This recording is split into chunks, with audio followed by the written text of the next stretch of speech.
Good morning, everyone. What a beautiful day, huh? Just gorgeous. So fall is kind of a reflective time of year, I think, especially for me, and you think of the different inspirations that you have in your life. And I'm going to just start out with some lyrics from a very good poem and song that goes like this. Over against the treasury, Emmanuel was sitting, the rich cast in of their great wealth, which seemed to them befitting.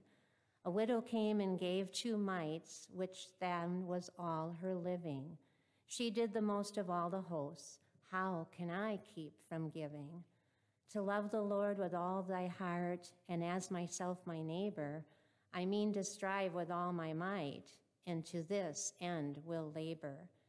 And may I never faithless prove, but always be believing. For while I think of thy great love, how can I keep from giving? It's pretty neat. The lyrics from Robert Franklin Skillings, who lived in the 1800s, still really resonate with us today. And when I think of generosity in all its form, like time and talents, gifts of money, acts of kindness, without the expectation of something in return, that is our gift, and that's the way we can have our lights shine.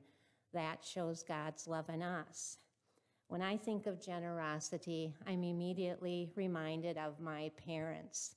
And my dad's no longer with us, but my mom, who as a little girl walked to church every Sunday with her younger sister and was mesmerized with God's word.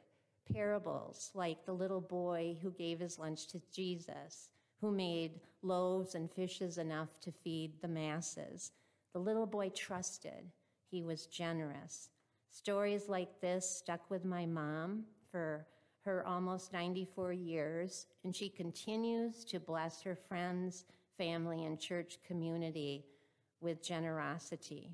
She and my dad also taught us as little kids that it's not the amount, it's what comes from your heart and what you're able to give.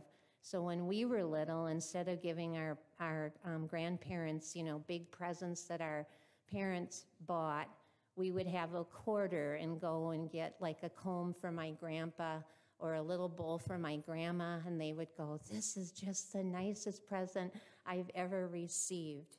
So we learned generosity in all forms for them. I also think of a book that I've been reading, and I've been researching an author named Ann Patchett. I have to present a 25-page paper for a book club this week, and her writing is awesome, but even greater than her writing is her giving. She grew up with divorced parents, and when her mother moved her from California to Nashville, Tennessee, her dad said, "My daughters will attend Catholic grade school." And there the nuns made such a huge impression on her life that we are part of something much larger. And it's not just about you, Anne, it's about everybody else around you. And so she is a huge philanthropist. She was Times Magazine's one of their 100 most influential people in the world in 2012 because she bought a bookstore as a thank you for the people of Nashville, and continues to keep in touch with the sisters who taught her, the priests in the community, and is filled every day with philanthropic deeds. When I think of our church community, that inspires me as well. Just in the last week, we have the pumpkin patch going. I heard from Nan Burrow about the successful food drive that fed over 66 families within our church and the community.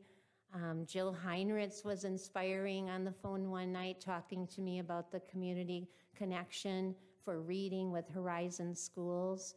Big and small, worldwide, within our church, we are thriving, and our pastors, both Pastor Jennifer and Roger, teach us all that everybody matters. Everybody is welcome. No matter your age, from 0 to 100 plus, we are all equal. And I think that makes us think about wanting to be more giving as well. So in closing, what is generosity? It gives joy to your heart. It stirs your soul. It gives us positivity, promise for the precious present, where our church will be, where all are welcome in this place. Just yesterday, sitting on the lawn with my mom and my brother Phil, my mom was reminiscing about her best childhood friend who just passed away this week. And her friend Grace, which is a beautiful name, was the organist for her church in Menominee for 45 or maybe more years. But one of their favorite songs was Trust and Obey. And just a couple lines from that. When we walk with the Lord in the light of his word, what a glory he sheds on our way. While we do his good will, he abides with us still, and with all who trust and obey. So may we all always trust the Lord, be kind and generous in this season of giving. Thank you. Thank you.